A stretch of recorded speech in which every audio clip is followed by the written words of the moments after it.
അസ്സലാമലൈക്കും friends, welcome to Jani food court. നമുക്കിന്ന് എളുപ്പത്തിലൊരു ഓലൻ ഉണ്ടാക്കാം. ഒരു കുമ്പളങ്ങ കഷ്ണം എടുത്ത് തൊലി കളഞ്ഞ് നേരിയ കഷ്ണങ്ങളായി അരിഞ്ഞു വെക്കാം.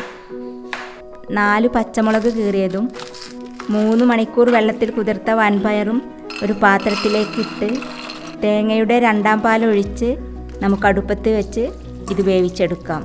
വെള്ളമൊഴിക്കാതെ അരച്ച് പിഴിഞ്ഞെടുത്ത പാൽ 1ാം പാലും കുറച്ച് വെള്ളമൊഴിച്ച് പിഴിഞ്ഞെടുത്ത പാൽ 2ാം പാലുമാണ്.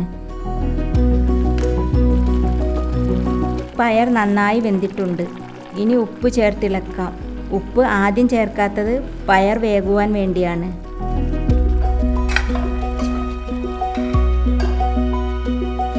ഇനി 1ാം പാൽ ചേർത്ത് കുറച്ച് കറിവേപ്പിലയും 2 ടീസ്പൂൺ വെളിച്ചെണ്ണയും ചേർത്തിളക്കി അടുപ്പിൽ നിന്ന് മാറ്റാം.